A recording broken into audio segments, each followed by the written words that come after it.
or gasolina. Ano po, ang presyo niya is around 2. Pagka magtuloy-tuloy ito, mahirapan tayo, mahirapan yung mga materials na gagamitin natin.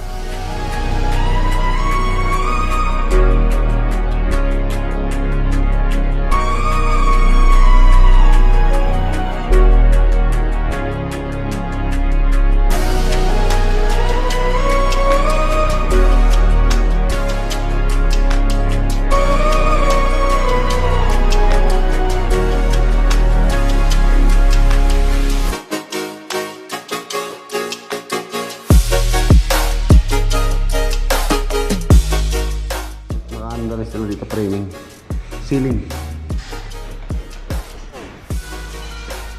na toilet and bath.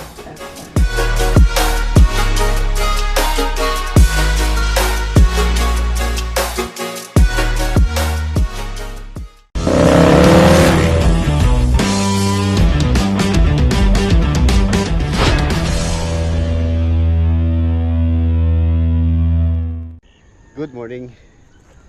Ayan mga boss, another day, another build. Ayan, nandito po tayo sa sa farm extension.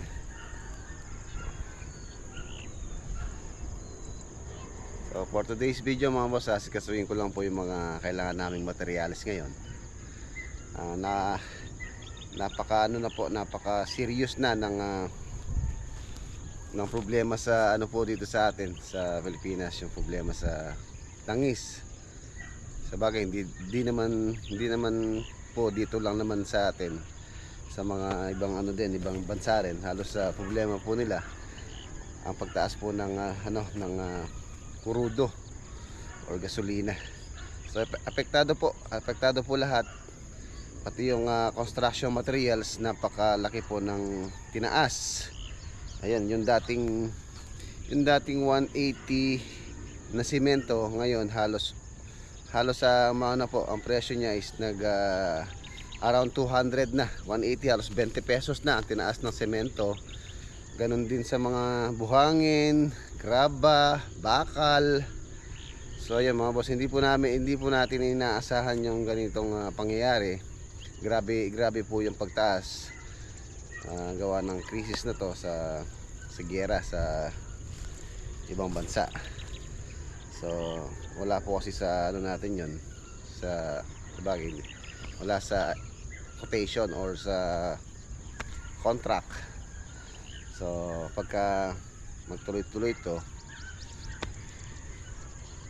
ang mangyayari mga boss, tayo alanganin, or siyempre malaki po yung tataas ng materials. So tataas din yung magiging natin yan sa susunod na mga proyekto. So magiging mataas na po yung presyo. Ayan, tumataas yung presyo. So siyempre pag tumaas yung presyo, mahirapan yung magpapagawa. For example is budget ng isang project is for example lang po ito, 1M yung budget. So kung tataas po yung mga presyo, kahit yung mga materials na gagamitin natin, so kung 1M yan, at least siguro mga 20% tataas yung presyo niyan pagka po nagtuloy-tuloy, nagdire-diretso yung ganitong krisis sa langis.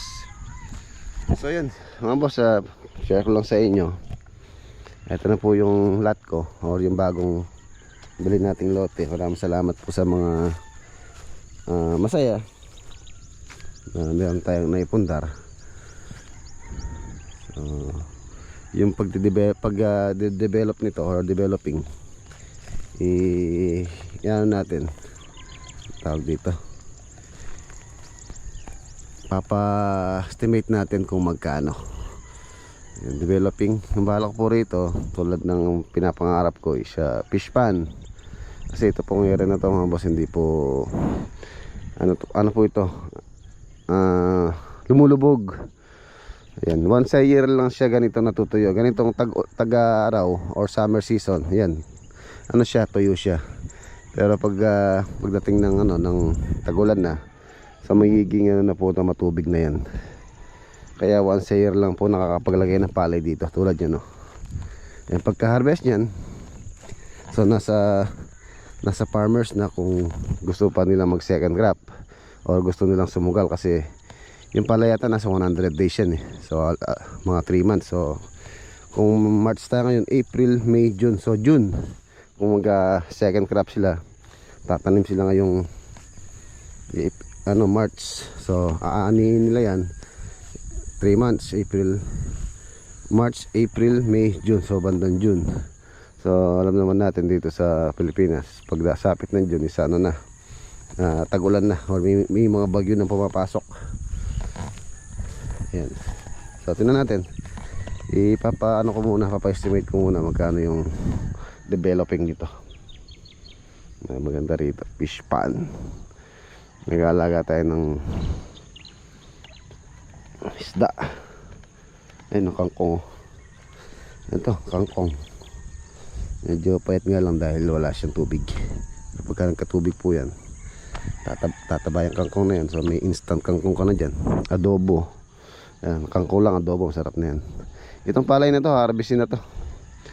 Siguro this week baka ma-harvest na rin po yan, no? Medyo magulang na. Sa linggo na lang siguro to. Ganito, no? Ayun yung nilagay kong marking. Nandun yung moon. So tara, sikasuhin ko lang yung mga materyales tulad dito sa Arayat, yung mga tiles, tapos yung mga switches, outlet. Kasi na natin makapunta po tayo sa Kalulot tsaka sa Lakeshore, kung kaya ng ating oras.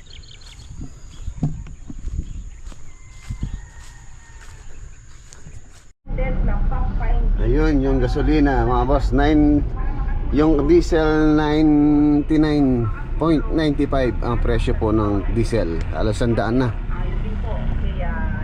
Dati lang po ano yun, 49.48. Alas dumoble na yung presyo. Nagamit ko pala ngayon Tamaraw. Dito lang naman tayo pupunta. Titingnan ako ng tiles muna yung ating sikasuhin.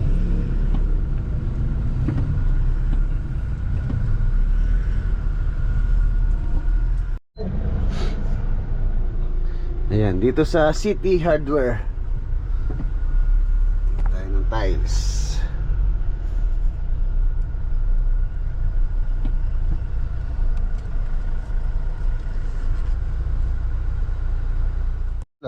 Asan yung glass kayo? Ayan mga boss, tiles. Puro kuno.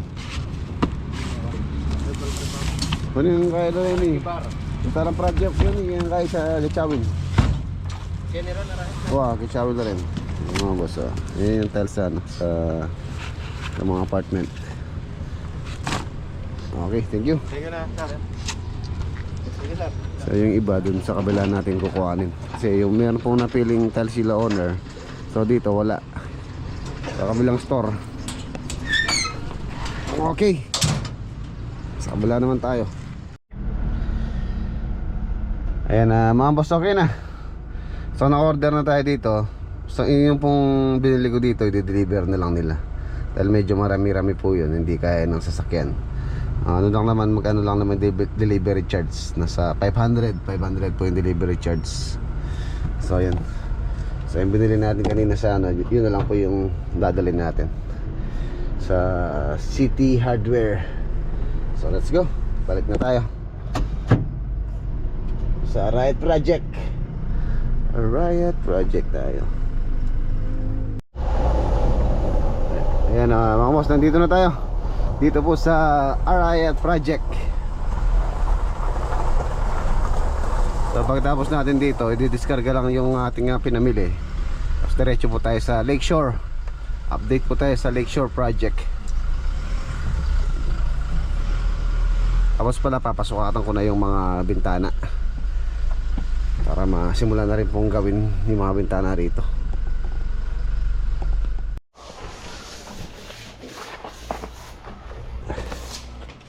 Oh, karton, higa mo. Wah. Sabi mo kay Leo, ito sagdan. Sagdan, no? Doon. Yun. Oh, ito. Tapos yun sa flooring CR. Dito lang sa unit ito Ano, sa baba. Oo.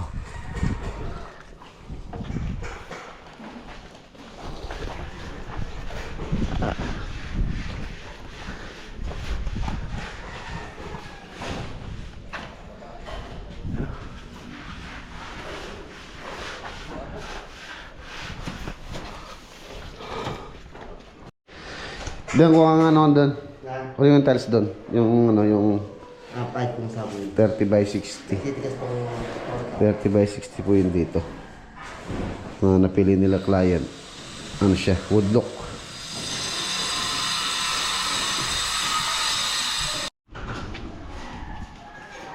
Yan. Tingnan natin. Pusa mo. Yan po yung size ko. Ano 2.5 ang ay sa peraso sa kalate. Ayun. Sapo yan. Sapo. Ito, ano po siya, hindi siya madulas. Tapos yung bakal, black. Tiles. Maganda po yan. Bale, yung tatlong daan na ito, nabili ko na. Okay na yan. Ito. Lalo na pagka napinturahan ng black itong railing. Saka yung frame. Ang gustong kulay. Black yan, Jay, ha? Ang gustong kulay ni client dito mga boss owner is black yung door jamb. Itong sa main door, tsaka itong sa may taas. Tapos yung pintuan nito is varnish, matte finish. So dito, white. Yan, white po yan. Pati yung pintuan is white. Yung pintuan na mga glass door, white. Ang ganda po yung kulay yung napili nila ako. Malinis. Tagay mo na baka mamabasag tayo.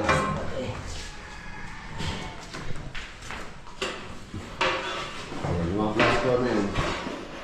White. White po yan.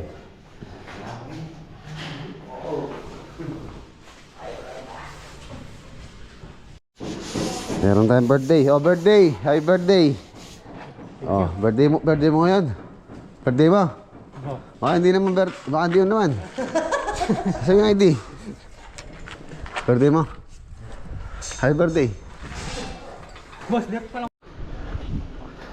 Yan nung sa pag-start po namin dito, nung unang araw namin dito sa area na to, napakasukal po nito. Nilinis pa po namin to. And ngayon, ayun na, malapit na siya matapos.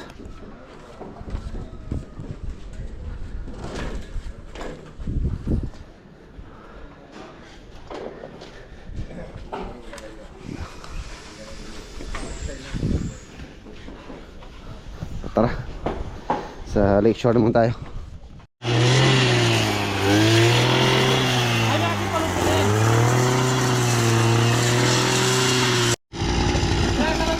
Salamin.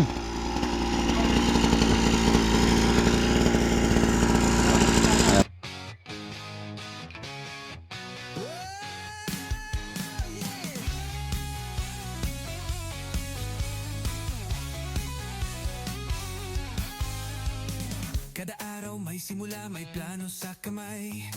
Lakad sa seat kahit tirik ang araw, ulan ang sabay. Regs Love Construction, to ang aming daan. Bawat hollow block, bawat bakal may kwento't laman. Hindi lang ito trabaho, to'y pangarap na buo. Kada buhos ng semento may pangakong totoo.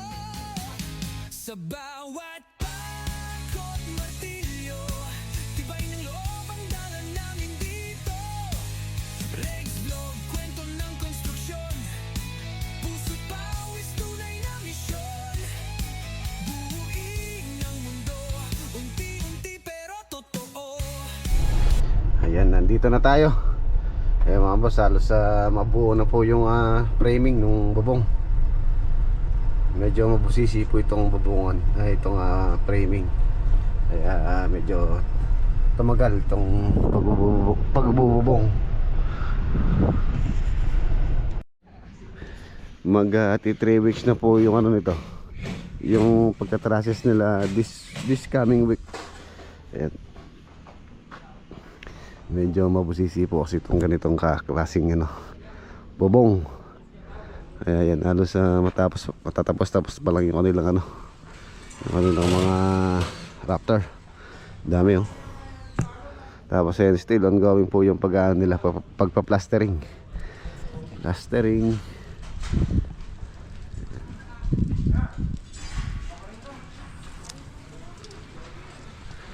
Nalilitaw na po yung kanyang structural. So dito ang maraming kailangan dito is mason. Marami pong paplasteringan or papalitadahan. Ang lalo na dito sa labas, sa loob.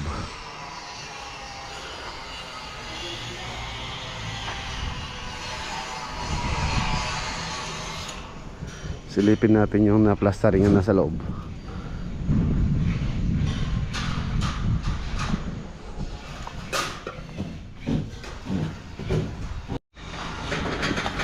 Meron siyang dito, canopy. Hanggang taas po yan. Bubuhusan po namin yan.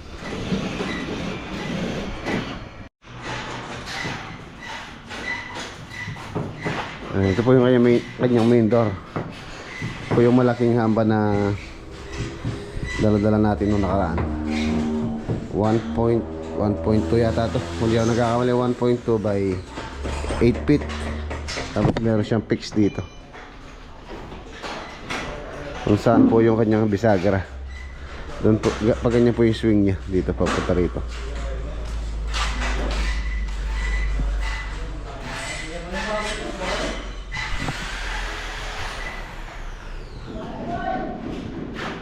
Palitado na rin. Nakaano na sila dito, framing, ceiling. So bago sarado yan, kailangan mo ng pasukan ng electrician, yung mga ilaw. So meron na rin location para sa mga AC, yan. Aircon.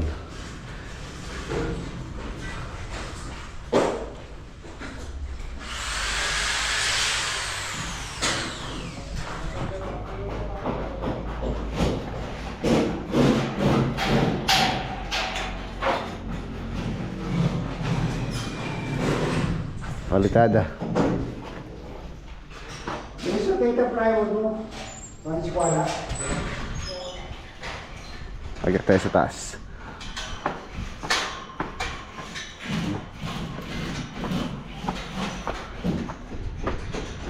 Grabe yung framing.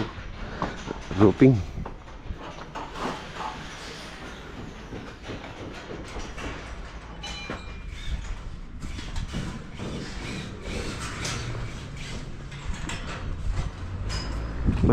Master bedroom.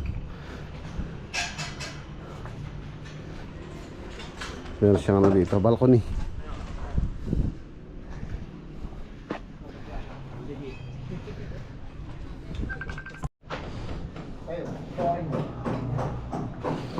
Walk-in closet. Tapos ito po yung toilet and bath. Dual sink po yan. Finishing, plastering.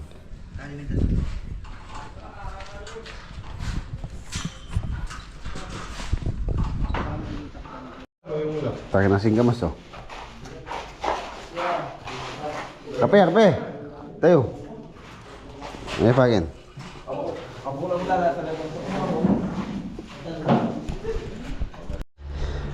Oh, pangalawa, birthday din ka po din tayo. Ngayon mga boss, meron siyang 1,000. Salamat po.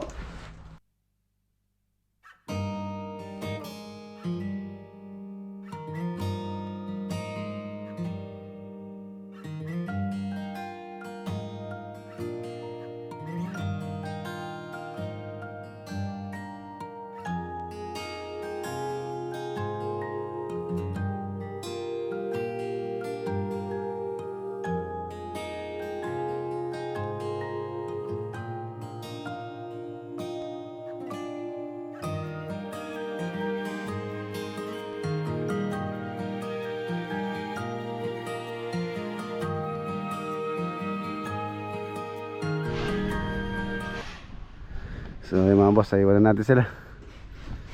Okay, Lakeshore Project.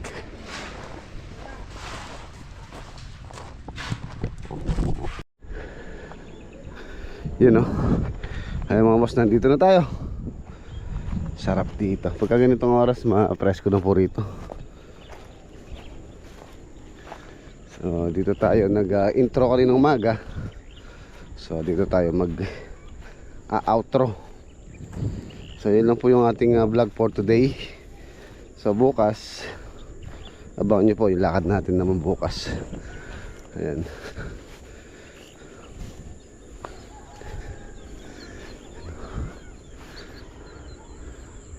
Nakakawala ng pagod pagka nakikita mo yung pinaghirapan mo. Yung pagod mo isa nawawala. Nakikita mo yung fruit of labor, ang pinagpaguran. Ayun na siya. Hindi mananakaw nino man. So yung lote na to, so mamanahin pa ng mga anak, yung mga anak ko to. So magiging apo ko. So yun. Okay. Ayan mga boss, dito ko natatapos yung ating vlog for today. Kita-kita po tayo bukas sa next upload. Paalam po. God bless. Ingat.